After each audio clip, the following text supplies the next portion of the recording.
What's an unfun fact? Story 1.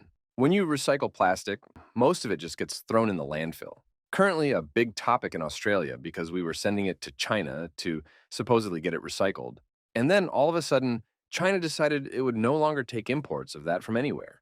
But we don't have enough recycling capacity to make up for that loss yet. That's because the ugly truth is that you actually can't recycle plastic in any kind of cost effective way. And often you can't do it at all because the items are made from blends of different plastics, have labels glued to them, and so on. Just attempting to get all the stickers off plastic containers has a huge environmental cost in soaps, energy, and water consumption. It really is just better for the environment to bury it until we find a way to break it down. Story 2. Among the many horrendous effects of the Hiroshima bombing, there were so-called ant-walking alligator people, victims who were so badly charred that their skin appeared scaly like an alligator's, and who blindly walked around the broken streets, usually faceless, eyeless from the blast. They're described in the book To Hell and Back, The Last Train from Hiroshima by Charles Pellegrino. The alligator people did not scream. Their mouths could not form the sounds. The noise they made was worse than screaming. They uttered a continuous murmur like locusts on a midsummer night. He also describes other horrific sights in the book, such as a tap dancing man, who was nicknamed that because the bottoms of his feet were reduced to nothing but bone, and when he walked, it sounded like tap shoes. Also, a pink horse, a horse with no skin or hair, just muscles, which aimlessly followed a survivor around, seemingly numb to any pain. Story 3. Research has shown that most elderly people would prefer to pass away at home, but the statistics show most of them die in hospital, often connected to tubes, getting invasive blood tests, etc., or in nursing homes. The problem is the in-between years. Like, okay, grandma wants to stay in her home and we want her to. But now grandma's falling 4 times per week, and she's isolated and lonely and maybe drinking a little too much, and she just broke her wrist falling this last time. Now she can barely get around the house, let alone the neighborhood. Medicare won't pay for full-time home health care, which is what she will need for years before her final days. You're already sending her into a nursing home once or twice a year to recover from injuries like her broken wrist or hip replacement, and she seems to thrive when she's there. She showers and plays bingo with her new friends, and they make her use a walker so she doesn't fall. Suddenly, the nursing home seems like the best possible choice because you love grandma and you want her to be healthy and active. This scenario is my neighbor Mary. I love her, but I do not relish the idea of being the one to find her dead, wedged halfway in the shower. Story 4. Judith Barcy, the much beloved voice actress of the character Ducky in The Land Before Time, was murdered by her father when she was only 10 years old. My housemate and I had a Jaws marathon, as he's never seen any of them. And when we got to Jaws the Revenge, knowing what happened to Judith Barcy and that Jaws, the Revenge was her final live-action movie role, that she was murdered a year after the movie was released, and that Lance Guest, who played her father in the movie, was one of her pallbearers, really sucked a bit of the fun out of how terrible that movie is. Also, that Judith's father had held a knife to her throat and threatened to kill her and her mother if they didn't return to him after filming really makes Judith's performance as a happy child on a family vacation even more incredible. If you didn't know the backstory, you'd not have picked it. She was that good. If her bastard of a father hadn't been around and murdered her, she could have been great. Story 5. When coffins are buried 6 feet under in a cemetery plot, they're placed underground in a sealed vault. Some of those vaults offer an 80-year warranty against moisture penetration or structural defaults. One wonders, has anyone dug up a cemetery grave at 80 years to see if warranty issues are applicable? Fun fact from your friendly funeral director here, the vault actually does more for the ground than the remains. If you visit an old cemetery, you may notice that the plots are slightly concave, like there is an impression of the casket. That's because as the earth settles over the years, there is pressure on them that packs down on the lids, which will gradually deteriorate. In more modern cemeteries, the vault helps prevent that settling, so the grounds are smooth and even. It's especially important because of heavy equipment rolling through the cemetery as new plots are opened. Of course, this also keeps that pressure off of the casket, and more modern caskets hold up much better regardless of the material. I have personally not seen an 80-year-old grave being exhumed, but I have seen one that was 20 years old, and they hold up pretty well. One that was less than 10 years old looked brand new, albeit dirty. Some folks choose a green burial, which doesn't involve a vault or casket. and is done in a special cemetery section of the cemetery where they know not to take a backhoe. Story 6. The prospect of somehow developing human life on Mars and making it sustainable is extremely slim, no matter how much enthusiasm anyone has for it. The astronauts that actually get sent to Mars will never be returning. They are going to die on Mars, whether from starvation and dehydration or by old age. We have a much better chance of trying to improve life on Earth and profiting off of that as a society than we do by trying to colonize Mars. Story 7. Canada automatically declines immigration applicants if a single member of a family is disabled. And if you don't have the money and influence to fight it legally, you're crap out of luck. Bonus, unfun fact. Disabled mentally ill folks have one of the highest chances of getting killed by law enforcement in Canada. The statistics are that high even though they don't actually track it, unless the officer is convicted for the offense. So if you die at the hands of law enforcement, there's a good chance you won't even become a statistic. Story 8. There is a medical condition called spondylolisthesis, which I have, which is where the vertebra in your spine slips out of place and jut out from the other bones. Yes, you can see and feel it on the outside, and it's freaky. Yes, it can damage your spinal cord and nerve roots, causing intense pain, numbness, or paralysis in severe cases, and depending which bone is slipping out. And yes, you can push the bone back into place and feel it moving around, which is the most freaky thing ever. There is very little you can do to help it, either other than not overworking yourself, avoiding triggers, and doing massage to help when the bone slips and irritates muscles around it. There is a surgical option, but it involves fusing bones together, which will mean you can no longer bend at that point in your spine anymore. Story 9. President Obama ordered more than 500 drone strikes that killed many innocent civilians, including assassinating American citizens, all while having won a Nobel Peace Prize. President Trump made more ground in making peace in the Middle East, Abraham Accords, and North Korea, voluntarily meeting with and stepping into North Korea unguarded, not taking into account either of their stances on anything else. Yes, Trump also droned places and even took out Iran's second in command, but his legacy on foreign relations is more peace brokering than any other president in my lifetime. Unfun fact. Story 10. Not sure how true this is, but I heard a story about a man, don't know his name so we'll call him Dan, who needed surgery. He went to the hospital, took his anesthesia, and had his eyes taped shut, except he didn't fall asleep. Because of the stuff he'd taken beforehand, he couldn't move anything other than his eyes, which no one could see anyway, because of the tape. So for 16 minutes, Dan was lying there, feeling his stomach being cut open and his organs being moved around, nothing he could do about it. He moved his eyes enough for the tape to move and the nurse to see his eyes move. So she and the doctor gave him more anesthetic and painkillers, so that this time he actually falls asleep, and they can finish off what they're doing. In the end, the surgery was done, but that's not the end. 2 weeks later, Dan is watching a film with his wife when suddenly he gets up and starts screaming at nothing. It wasn't a scary film or anything, and nothing scary was going on around them. Turns out he's reliving those moments in the hospital. He keeps having outbursts like this for another month, until eventually he can't take it anymore and kills himself. Dan's family were given an undisclosed amount of money, but that's not the point. No money would replace him. Really shows the dangers with medicine, even if it usually works fine. Story 11. Econometric data is now the primary determiner of pretty much every human being's existence on this planet. Between credit score agencies, employment agencies, and the data sold by major tech firms, as well as National Post Office, state-owned telecoms companies, and so on. People's lives and the opportunities they are offered are almost entirely controlled by algorithms, with no practical decision process at all. For example, recruitment employment agencies will collate CVs according to what their software tells them. So even if you are the most talented, personable, or skilled person in your field, it won't matter at all if you haven't written your CV correctly. Story 12.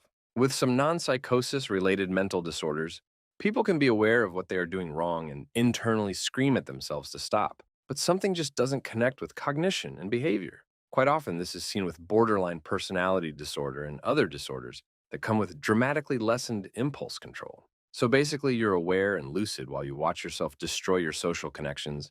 And if you don't have contacts or resources to mental health units, that's basically your life. Severity varies greatly, but the core is the same. Story 13. The genocide of Native Americans was so severe that only about 1% of the population survived. Most of those were in the north and able to go to Canada. There are schools that have Native American children's graves because they would kill them for practicing their religions and speaking their languages. There is one that has more dead kids buried there than a whole state, forgot which state, had slaves. I'm Native American, and my tribe didn't register till about 1990. Story 14. The most expensive leather is taken from unborn calves because it's the softest and purest. Those calves come from the dairy cows, who are still pregnant, when slaughtered at around 5 years old. There is a designated butt driller in slaughterhouses, whose job it is to drill into the butts of a conveyor line of hundreds of strung-killed pigs slash lamb slash calves. Dairy and beef councils in every state are so heavily involved in the education system. It's disturbing. They basically own schools by funding nearly every extracurricular thing they do. They create education material designed to desensitize and indoctrinate children into accepting and endorsing animal exploitation at a young age. They created the hokey food pyramid and are the reason your parents believe if you don't drink crap tons of milk, you'll die of bone disease. Even though cow's milk is a terrible source of calcium because it's so acidic, your body will leach phosphates from your bones to neutralize the acid. Oat milk alone has like 3 times the calcium. Pretty much everything you probably believe about the health benefits or sustainability of meat and dairy are the direct polar opposite of true. And that was not by accident. Literally anything about the meat dairy industry is messed up to the wildest degree. I don't support animal exploitation in any way. Story 15. During the Manhattan Project, when the US military was developing nuclear weapons, they did testing to determine the lethality of radiation exposure, particularly to plutonium. Subjects for this test were picked on the basis of being diagnosed with terminal illnesses. They were injected with doses of plutonium and regularly checked on to determine their health. The unfun part is that these tests were done non-consensually, and at least one of the patients was misdiagnosed before being selected. Story 16. The US has a criminal charge that can be slapped onto another charge if someone is willingly committing a crime which, intentional or not, results in the death of an innocent victim, such as bank robbers, scaring a person to death via fatal heart attack, or a carjacker who throws the owner out of a car and inflicts lethal injuries while trying to steal their car. This is known as felony murder. That's not a fun fact. The fun fact is that such a crime no longer exists in the UK because a mentally disabled man was executed for being a willing accomplice to a murder due to the UK equivalent. But the actual killer walked away from the crime with a minor sentence. Derek Bentley was, as mentioned, severely mentally disabled and had fallen under the sway of a local gang, led by Christopher Craig.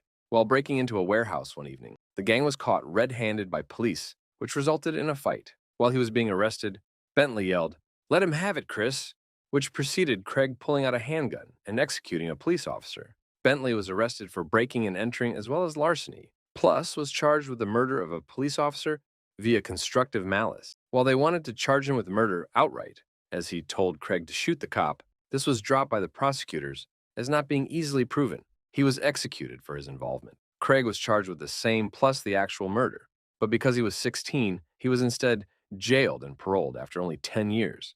Public outrage over the fact that the murderer walked while an accomplice who wasn't even in his right faculties was killed led to a change in the law with the Homicide Act 1957. Constructive malice was abolished. Execution could only be given down as the sentence of a murder conviction, as well as introducing diminished responsibility as a legal defense for committing a crime. Story 17. The CIA installed and the US government backed dictators in Central America all throughout the Cold War to further corporate interests in the region. In a few places, this took the form of democratic revolutions, happening despite the region's plethora of caste-like colonial class divisions. These democratic leaders wanted to do things like redistribute land that went unused by banana companies to people who would actually use them. The dictators installed were pretty much all brutal puppets of corporate interests, and a great many noteworthy and horrifying atrocities were committed. Pick a Central American country and read about the period, and you'll find something horrible, I'm sure. All of this happened at the behest of banana companies, most of which still exist under new names and are still in business in those countries. On the theme of spy agencies being evil, Israel's Mossad recruited a high-ranking ex-German named Otto Skorzeny, who was responsible during World War II for intimidating the leader of Hungary to abdicate so that Germany could replace him with a puppet who would allow them to freely persecute Jewish people in Hungary by kidnapping the leader's son. He was involved with various things while working with the Mossad, mostly involved with disrupting Egypt's missile program. Also, the Mossad liked to use melting bodies with acid as a way to deal with evidence after operations, like Walter White does in Breaking Bad. Colonia Dignidad was, as the rather great YouTube channel Rare Earth put it in the title of a video on the subject, a secret German apocalypse cult. Pretty much every atrocity you can imagine happened here.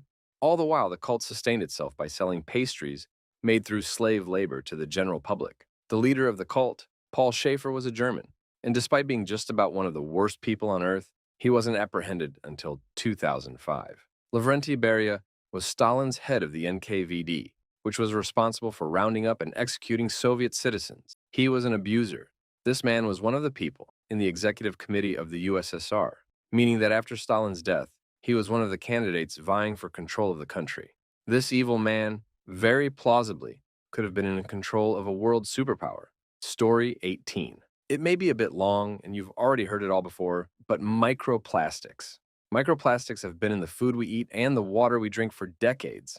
Now, during a recently conducted research, microplastics have been found in 80% of the human blood samples supplied, meaning an estimated 80% of humans have microplastics in their blood. Not only that, but microplastics have been found in rain, meaning it's now an unfixable problem that will kill us, or at the very least cause some serious issues in the foreseeable future. The only way to fix this problem is with nanite technology. Story 19. Almost everyone will be forgotten after their death. Your face will be forgotten, your name, and even your biggest accomplishment. When you don't make yourself a big name that gets written down in history, you will never have the chance to be remembered. And even when you made yourself a name at current times, there is also a good possibility that you will be forgotten anyway. Life and death can be cruel or nice, but time is always cruel. Story 20. A psychological disorder called Koro is the fear of one's manhood shrinking, and the person is unable to stop it. They fear their private part will shrink to the point of disappearing, which will cause death. This is the only psychological disorder that is a mass hysteria syndrome that is found in every culture across the globe. This is because the manhood has significance in all cultures, and it is one of the only things shared in cultures as important. This disorder will often happen after men witness their manhood shrinking in the cold, without knowledge that this is normal and it will go back to normal. It has been misdiagnosed as a body image disorder, or OCD, in Western cultures. Story 21. A lot of people like to pretend like the proposed solutions to the police brutality issue, or more broadly, the solutions to fixing aspects of systemic racism are, in some sense, new, and that movements like BLM are what helped us understand these problems. The reality is, shall we say, an unfun fact. We've known about the police brutality problem and the exact solutions to the police brutality problem as far back as 1968, in the aftermath of riots in Detroit, which resulted in 43 people killed. Lyndon Johnson constituted the Kerner Commission to investigate the causes of these riots, so that riots like these may be prevented in the future. By the end of the commission in 1968, it became clear that its findings would become inconvenient truth for years to come. The commission found the cause of the riots to be policing strategies and the disproportionate policing of certain communities. These certain communities were, of course, far more likely to be majority African American. The commission then outlines the exact solutions to this problem. And if at this point you're wondering what those proposed solutions were, then feel free to Google the report. If you're then wondering if we tried any of these solutions, you can then look up the Defund the Police movement, because not only are we currently instituting absolutely none of the solutions in this report, we're still proposing them as if they are new ideas. Story 22. Dairy and egg industries cause as much or more cruelty and killing and negative environmental impacts as meat. For example, for every female egg-laying chicken born into a life of torture, there is a male click that will be killed by suffocation or being pulverized alive. For every dairy cow that is born to a life of torture and pain, a male calf is killed for veal. There's no possible ethical consumption of animal flesh or excretions. Alligators used for skin are kept on farms under just as terrible conditions as food animals. Down and wool are obtained cruelly as well. You can be a good, compassionate person and not know this, but once you know, you are no longer living according to your ethics, unless you're that rare person that is okay with cruelty. Of course, nobody wants to hurt animals, but we push that feeling away to not be seen as a weird vegan. People who are able to ignore this are not bad humans. Their natural compassion is blocked by the media. A lifetime of brainwashing and cultural norms. It's just safer to go along with unspeakable cruelty than to be perceived as strange. Story 23. One man is responsible for well over 100 million deaths, and his discoveries have devastated the environment and the human race. His name is Thomas Midgley Jr., and he is responsible for leaded petrol, tetraethyl lead, and freon. Leaded petrol has led to pretty much lead to everywhere on Earth being contaminated with unsafe levels of lead. It is estimated that leaded petrol has caused an aggregated loss of over 8.4 million points of IQ through lead toxicity since its introduction, and is responsible for over 950,000 deaths a year even today. Freon is part of a class of chemicals called chlorofluorocarbons, CFCs, which have wreaked havoc on the ozone layer, causing a massive hole which has still yet to heal up, despite CFCs being banned internationally back in 1987, and are extremely potent greenhouse gases. Story 24. This is kind of an unfun and fun fact combined. I know the true origin story of Shadow the Hedgehog. My stepbrother, when he was younger, watched the show Sonic X after it came out. He decided to draw something to show how much he liked the show. The episodes shown so far only had Metal Sonic and Dr. Robotnik as the bad guys at the time. So, he drew a reverse Sonic, a Sonic lookalike, who was red and black, his favorite colors, and had the same powers as Sonic did. His babysitter and her son, his friend, were over at his house one, and the friend, let's call him Josh, liked how cool the drawing looked, said he'd give it to Sega. Josh was known for following through with what he plans to do, yet my stepbrother didn't believe him at first. Immediately after that, Josh went ahead and sent the drawing to Sega, with my stepbrother's permission. A couple years later, Shadow the Hedgehog became reality. Sega liked his drawing so much that they took his character and turned it into the Shadow we know. If my stepbrother didn't draw his character, Shadow the Hedgehog might have not existed today.